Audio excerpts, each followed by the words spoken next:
I'm Corbett Wall with DV Auction, here with your feeder flash for Wednesday, October the 5th, brought to you in part by Witex Corporation, providing excellence in animal health, including all-American identification tags of any kind for all classes of livestock. For more information, go to y-tex.com. Indian summer, and for most people that aren't in agriculture, they've kind of enjoyed this fall. It's been warm and pretty consistent on your temperatures. It seems like it's in the low 80s every single day, and there hasn't been a lot of wind or anything like that. Of course, you get where they had the hurricanes and things like that. Of course, it's different, but I'm talking through the Midwest and up through the plains and places like that. And it's been fairly calm, but it's just been so dry, and just absolutely dry. And I can't stress to you how desperate many areas in the plains in the Midwest are getting. And now it's starting to get over east of the Mississippi, and it's terrible dry there. Last week I was out in Northern California and Southern Oregon. Terrible dry out there. And for the most part, your western two-thirds of this continental United States is just in horrible shape as far as moisture. But we are going to see some changes. The cool air is coming. And in the Midwest, it's going to continue to be high 70s, low 80s until the end of the week. And on Friday, they've got forecasts for mid 50s for high in most of your Midwest, and close to freezing temperatures. Of course, it won't be a hard freeze, but as low as 32 degrees, right in the breadbasket of the country here. And that's a big change. And when you see that, it kind of ruffles up the feathers of your forecasts and of your weather, and maybe we will see some moisture then. But whenever you get freezing temperatures, then you're not going to get any more growth, but just not been getting hardly anything. We could sure use a drink on this wheat pasture in your hard red winter wheat regions. Moisture there, even with cooler temperatures, would sure help there. It's killing our calf market for lightweight calves. We've seen that the last couple of weeks, especially in the southern plains, which your light calves have been bringing just not nearly as much as what they were bringing back in the summer, and not as much as we were expecting when we started getting your big high reputation calves coming to town, which we're seeing them come to town, and they're coming to town in droves, but just no place to put those calves at all. But the weather has been nice for harvest, but we're still seeing harvest coming in behind normal because those crops got planted late, so they're going to come out late. But as of the start of this week, your corn harvest was about 20% complete, which was up from 12% complete last week, 27% last year, and 22% for the 5-year average. But guys have been getting through it pretty good. They've just kind of been waiting for it to mature because they were so late getting it planted. Now beans are actually further along on harvest than corn is, which you don't normally see that this early. But beans 22% complete, up from 8% last week, down from 31% the same week a year ago, and down a little bit from 25%, which is your 5-year average. But they're moving right through that. We're still looking to get any evidence or any clue of what it's going to be like when they get it all tallied up. We've seen your beans get a little bit more volatile here as we've gone through this harvest, but corn barely moves. And we're just not used to that because we're used to 10, 20, 30 cent moves in corn, and we just haven't seen it since they got up into the Midwest and started harvesting the crop in there. I told you on our last visit that we've moved along a big way in selling our fall calves and the fall calf run, which when I talk about that, and some people kind of got confused, I'm talking about your typical born calves from the 1st of February through April, and that's when the bulk of our calves are born. I wish there was more of them born other times of the year, but That's why we get this big glut of them in October. Well, we've sold a lot of them, and our receipts have been running pretty strong, even though we know that the number of calves that we have is a whole lot lighter than what we had even last year, but especially like your 5-year average there. But we've been running through them, and I told you about Oklahoma National Stockyards receipts. On Monday this week, there were 8,346, and remember I told you a year ago there were 6,210. You think, oh heck, we can't have less calves. They're just coming earlier, guys. I mean, they are coming a lot earlier. Also, which is interesting, in the receipts out of Oklahoma National Stockyards on Monday, is of the 8,346, only 41% of those cattle in Oklahoma City ran or weighed over 600 pounds. A year ago, of the 6,210 head, 75% of them weighed over 600 pounds. So that's something to kind of gnaw on a little bit as you're starting to think. But we have seen some decent receipts here. I think when we get later into October and later in the year, we're going to see those receipts lighten up a whole lot. But a lot of people are having trouble trying to straighten calves out. And we haven't even got into the cold nights yet. Been in the hot days, and we've seen the dusty, which that's terrible when you got calves in a starter lot. Trying to get them straightened out is the dust. But we haven't even got to the cool nights yet. You know, of course it's cool, you know, could be in the high 40s or something in most places through the center part of the country, but not real cool. But we're going to start seeing that here coming up really quick, and then it's still going to get up in the high 70s and 80s during the day, and that's tough on cattle. Hearing people having a lot of trouble with new arrivals of cattle with anaplasmosis and microplasm, which you know is always something, but maybe worse this year than what they've seen in other years, and it's dang hard to stave off. We've kind of got BRD taken care of if we can get some calves that's had some vaccinations, but as I also told you this week, only half the calves that we sell have had any vaccinations at all, let alone 2 rounds and the right kind of stuff. Completely preconditioned does not mean weaned on the way to the sale barn and a blackleg shot, guys. You got to give them a full rounds of approved vaccinations and have them 45 days weaned. But a lot of people having trouble with their calves, which is a tough thing, and it's a depressing thing to get through this time of year, and you can't really enjoy the weather, even though it's so dang dry this year that people are not enjoying it as much in the ag world as they are in other ways of life. But did notice also that Cody Easterday, the one that pled guilty to defrauding Tyson out of $250 million on 265,000 head of cattle out there in Washington State that he claimed that he had bought and was taken care of. He knew that he was going to get to the end of his rope at some point, but had lost $200 million trading commodities, which really not all that hard to do, I guess, once you get to rolling. But he did get sentenced on Tuesday.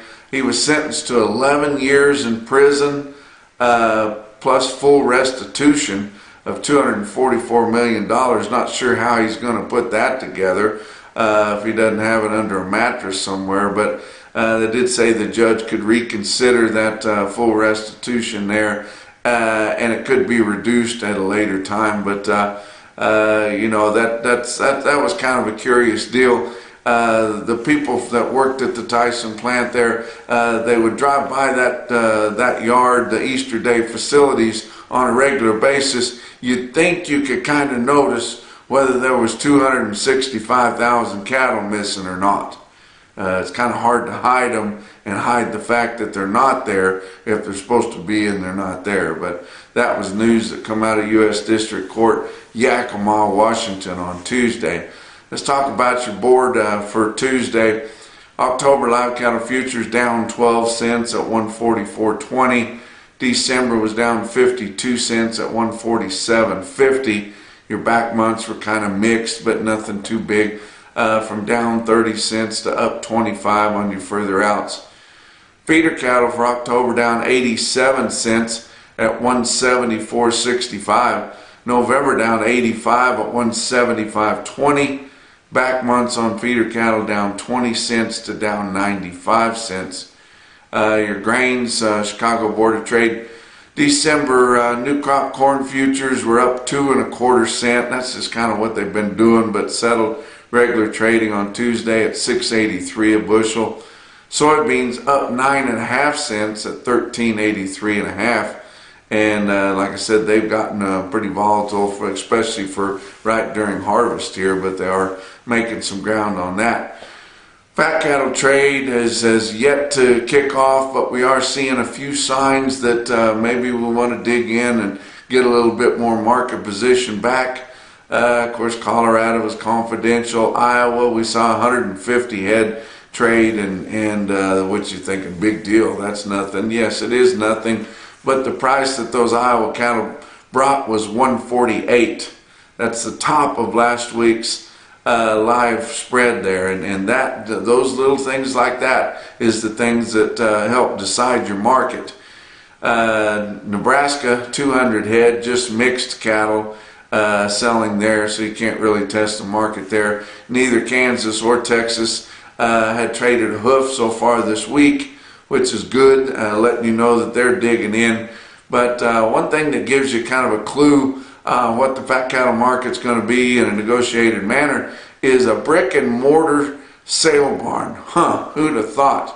My friend Gary Marks goes to Yankton, South Dakota there to Stockman's Livestock on a regular basis, and kind of tipped me on what's going on at the fat cattle sale there that they had on Tuesday. Said it was just a tick higher than last week with the conventional fat cattle, and they get big runs of them. Selling from 144 to 149.75. Some of those program cattle, which is a non-implanted or natural cattle, up to 152.75. Did say that one major packer was very aggressive this week, more so than usual in a big way, and bought over 1,400 head of cattle in the brick and mortar sale barn fat cattle auction in Yankton, South Dakota. And you think, well, that's quite a few cattle. It's more cattle than we moved anywhere else so far this week. So yes, it is significant, and it lets you know that the major packers are needing cattle. I told you on our last visit that we haven't been seeing quite as many program cattle turned in. Well, I just don't know that they're out there. We might be starting to see the early signs that we are running on progressively fewer cattle, market-ready cattle in your feedlots, and yeah, there's a lot of cattle in the feedlots, but they're spread out from all weights with a lot of light calves in those feedlots. Box beef cutout values higher, and packers are struggling to push those higher, but they probably will have a hard time moving a lot of product on a spot market there. But choice cuts on Tuesday afternoon up 210 at 248.04. Selects up 60 cents at 221.91. Your slaughter 255,000, and we keep thinking that they're going to back off the slaughter to try to raise the box beef cutout value levels, but they haven't done it as of yet. They are still running right through these with high chain speeds. They're going to keep needing cattle if they continue to do this. They've got obligations to fill. They're still making money like they always do, but 255,000 through the first 2 days of the week is pretty aggressive. 2,000 more than last week, 13,000 more than the same week a year ago. Talk about what else is going on. 37 North Realty Group out of West Plains, Missouri, and agent Will Jett have still got that cattle ranch in Texas County, Missouri for sale. That's South Central Missouri. That is cattle country, guys, and you can run a lot of them on there. Got grass and water, and I know that a lot of you cattle people are tired of struggling without that, but there's opportunity there. They've got 417 acres, and 90% of it or so is good grass there, and you could hay part of that if you want to. Got rotational grazing set up, and not just a bunch of hot fence scattered around.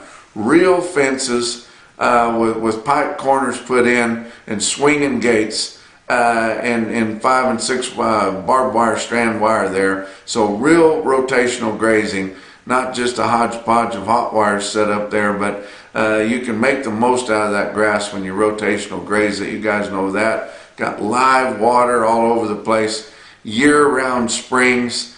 You won't have to worry about water. Got a nice 4-bedroom home on it. Got a shop, hay barns, commodity barns, feed barns, working facilities, everything that guys need. And then that's not enough acreage for you. They've got an adjoining ranch listed also with 420 acres. So you can make you quite a setup there. Talk about your feeder cattle market. Your real-time index on DV auction late in the day on Tuesday said that 174 smooth. That's down 66 cents and just continues to fade here. And I think as we start to see some of those pen spaces loosen up, and we get a little bit more demand, and your packers your feedlots get a little bit more hungry, and we start getting some market position back to this fat cattle market, we should see these feeder buyers come in here a little bit stronger. But they're kind of liking it backing off a little bit, and your calf prices, your calf market is backed off a lot because of the drought conditions that we talked about earlier. But if you're looking for some replacement quality heifers, and I keep telling you guys, if you've got some feed, get some of these fancy replacement heifers when you see them in the coming years. I mean, just in 1 or 2 years, it's going to be a huge demand for replacement bred heifers. And if you can find some fancy young heifers, grow them like you want them, get them bred. I was talking to Jared Branch at Payne County Stockyards in Perkins, Oklahoma.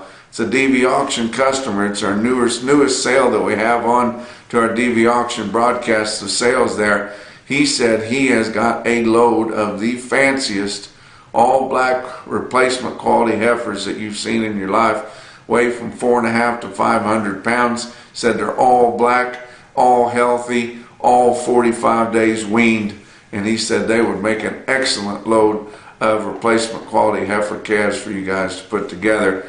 dvauction.com, Payne County Stockyards in Perkins, Oklahoma. Let's talk about your market on Tuesday and your bigger sales. Biggest sale that I saw on Tuesday was in No Man's Land, Oklahoma, Beaver County Stockyards right there on the Beaver River. 6,000 head of cattle, had around 4,000 head or almost 5,000 head of feeders, excuse me. Market was lower. The market's just lower everywhere. It looked $3 to $8 lower on most weights on the automated market report, except for your 600 to 800 pound steers, and they were about steady. But it was also your Zoetta stick out sale of the day at Beaver County Stockyards, and I'm going to give you a rundown of kind of what things brought. You look at this automated market report. You see 500 head, 4-weight steer calves, average 455 with a weighted average price of 186.33. 853 head of 5-weight steer calves in Beaver, Oklahoma, guys. They averaged 554 with a weighted average price of 178.98. 384 head of 6-weight steer calves in Beaver, Oklahoma, averaged 639 at 171.46. 199 head of the 7-weight steers averaged 735 with a weighted average price almost identical to what it was on the 5-weight steer calves, just a couple pennies under 179. 653 head of 8-weight steers, Beaver, Oklahoma, averaged 866 with a weighted average price of 172.52. How about Ozarks Regional Stockyard in West Plains, Missouri? 2,600 head, which would be starting to get kind of light for them, plus another 500 plus through their in-house video they do with the help from DV Auction. But market there was lower, of course.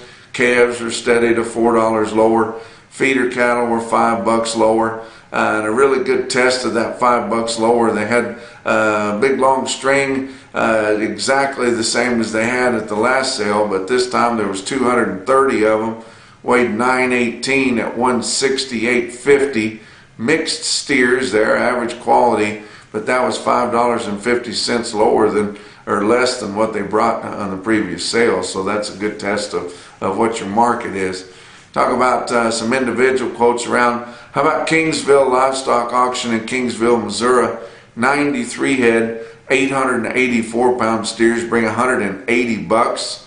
Philip Livestock Auction, Philip the Giant there in South Dakota, 112 head, 496 pound steers bring $2.29 a pound. How about Lolly Brothers Livestock Market in Macon, Missouri? 62 head of steers weighed 845 at 182.60. I got a quote from my old buddy Mark Service, former owner manager of St. Joe Stockyards, now taking his cattle to Holton Livestock Exchange in Holton, Kansas. 67 head of black steers come off the Smith family cattle, weighed 746 at 196.60. That's a big quote. Butcher Mackerson, no BS, top quote for the day for Tuesday, come out of Denny Rezac Livestock Commission in St. Mary's, Kansas. 62 steers weighed 926 at 181.10. That's your feeder flash for Wednesday.